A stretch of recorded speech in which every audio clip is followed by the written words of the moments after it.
एक सवाल है जो आज बहुत ज़रूरी हो गया है।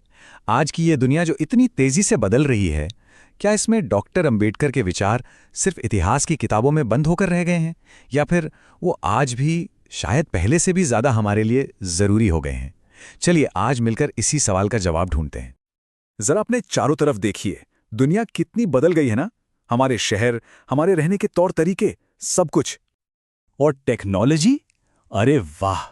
कहाँ वो खत लिखने का जमाना था और कहाँ आज हम एक बटन दबाकर दुनिया के किसी भी कोने में किसी से भी आमने सामने बात कर लेते हैं। टेक्नोलॉजी ने तो हमारी जिंदगी का नक्शा ही बदल दिया है। और फिर आया सोशल मीडिया। इसने हमें कनेक्ट भी किया है तो कभी-कभी बांटा भी है। हमारे बात करने का, सोचने का, यहाँ तक के महसूस करने का तरीका भी अब पहले जैसा नहीं रहा। तो ये सारे बाहरी बदलाव तो हो गए, पर एक बहुत गहरा सवाल अब भी खड़ा है। क्या हम एक इंसान के तौर पर सच में बदले हैं? सोचिए, क्या आज समाज में कहीं भी किसी के साथ भी अन्याय नहीं हो रहा? क्या हमने सच में एक ऐसा समाज बना लिया है जहां सबके साथ इंसाफ होता हो? और सबसे बड़ा सवाल, क्या वो सच्ची बराबरी आ गई है जिसका सपना देखा गया था? अगर इन सारे सवालों का जवाब नहीं है, तो फिर एक नाम आज भी उतना ही जरूरी है, डॉक्टर भीमराव अंबेडकर। देखिए, बहुत से लोग डॉक्टर अंबेडकर को सिर्फ एक ऐतिहासिक शख्सियत मानकर छोड़ देते हैं, लेकिन ये सबसे बड़ी भूल है। उन्हें इतिहास का कोई बंद पन्ना नहीं, बल्कि आज के समाज का आईना समझना होगा। उन्हें सिर्फ इतिहास की किताब का एक चैप्टर समझना उनकी विरासत को बहुत छोटा कर देना है। असलियत यह है कि वो एक आईना है जो हमें हमारी आज की सच्चाई दिखाते हैं। वही सामाजिक भेदभाव, वही सत्ता का गलत इस्तेमाल जिनकी बात उन्होंने दशकों पहले की थी। तो चलिए सबसे पहले उनके विचारों के सबसे अहम पहलू पर बात करते हैं। वो है समानता की लड़ाई। एक ऐसी लड़ाई जो आज भी अधूरी है और हमारा सबसे जरूरी लक्ष्य बनी हुई है। अंबेडकर ने ये बात बिल्कुल साफ साफ कही थी और उनके ये शब्द आज भी गूंजते हैं। उन्होंने जाति व्यवस्था को डेमोक्रेसी का यानी लोकतंत्र का सबसे बड़ा दुश्मन बताया था। और ये सिर्फ एक बात नहीं थी, ये एक कड़वी सच्चाई थी। हाँ, अक्सर सुनने को मिलता है, अरे जातिवादी अब कौन मानता है? लेकिन क्या ये सच है? जरा देखिए, शादियां वो आज भी ज्यादातर जाति के अंदर ही होती हैं। पॉलिटिक्स वो तो जाति के समीकरणों पर ही चलती है। और दुख की बात तो ये है कि हिंसा वो भी जाति के नाम पर होती है। तो अंबेडकर की बात एकदम साफ थी और आज भी उतनी ही सच्ची है। जब तक किसी इंसान की पहचान उसके जन्म से होगी, उसके काम से नहीं, तब तक एक इंसाफ वाला समाज हम कभी नहीं बना सकते। अब बात करते हैं जेंडर इक्वालिटी की, यानी लैंगिक समानता की। ये एक ऐसा विचार है जो दिखाता है कि अंबेडकर अपने वक्त से कितना कितना आगे थे। उन्होंने कहा था कि किसी भी समाज की तरक्की का असली पैमाना वहां की महिलाओं की स्थिति है। सोचिए, दशकों पहले जब समाज में इन मुद्दों पर कोई बात तक नहीं करना चाहता था, तब डॉक्टर अंबेडकर महिलाओं के लिए संपत्ति के अधिकार, शादी में बराबरी और सम्मान के साथ तलाक के अधिकार जैसे प्रगतिशील मुद्दों की वकालत कर रहे थे।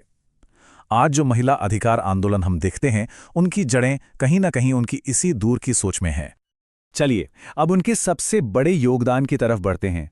हमारा संविधान, ये सिर्फ एक किताब नहीं है, ये हर नागरिक के लिए लोकतंत्र की ढाल है, एक सुरक्षा कवच।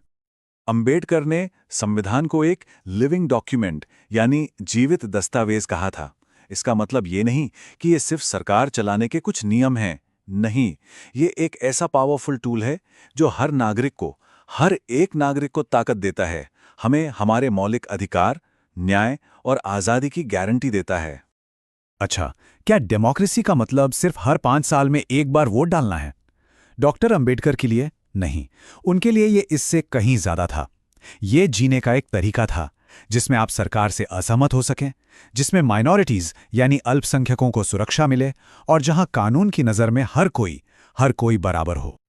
अब आगे बढ़ते हैं और देखते हैं कि कैसे उन्होंने एजुकेशन, इकोनॉमिक जस्टिस और ह्यूमैनिटी यानी शिक्षा, आर्थिक न्याय और मानवता को एक मजबूत समाज की नींव माना था।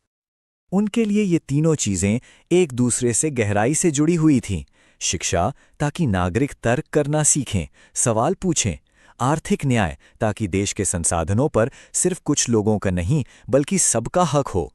और इन सबसे ऊपर मानवता, जो किसी भी धर्म या परंपरा से बड़ी है। ये अंबेडकर की ऐसी चेतावनी है जो आज भी सुनकर लगता है कि जैसे आज के लिए ही कही गई हो। यह हमें याद दिलाती है कि कोई भी कानून या सिस्टम उतना ही अच्छा होता है जितने अच्छे उसे चलाने वाले लोग होते हैं। तो फिर इस चेतावनी का हल क्या है? जवाब भी अंबेडकर के विचारों में ही है। हमें बस ये याद रखना है कि कोई भी इंसान संविधान से बड़ा नहीं है, कोई भी नेता कानून से ऊपर नहीं है, और कोई भी भावना तर्क से बड़ी नहीं होनी चाहिए। और ये रहा आज के युवाओं के लिए उनका सबसे सीधा और सबसे ताकतवर संदेश। ये सिर्फ एक नारा नहीं है, ये बदलाव का पूरा रोड मैप है। पहले खुद को शिक्षित करो, ज्ञान हासिल करो, फिर अन्याय के खिलाफ आवाज उठाओ, संघर्ष करो, और फिर अपनी आवाज को ताकत देने के लिए एक साथ आओ, संगठित हो जाओ। तो चलिए अपने पहले सवाल पर वापस आते हैं। डॉक्टर अंबेडकर आज क्यों जरूरी हैं? जवाब अब बिल्कुल साफ है। वो इसलिए जरूरी हैं क्योंकि अन्याय अभी भी है, बराबरी का सफर अभी भी अधूरा है, और हमारा लोकतंत्र आज भी नाजुक है। वो बीते कल का नाम नहीं है, वो आने वाले कल की सबसे बड़ी जरूरत है। अगर इन बातों ने आपको सोचने पर मजबूर किया है, तो यहीं रुक बच जाइए। इन विचारों को आगे बढ़ाइए, इन्हें अपने दोस्तों, अपने परिवार के साथ शेयर कीजिए, इन पर बात कीजिए, और सबसे जरूरी, डॉक्टर अंबेडकर को और पढ़िए और समझिए।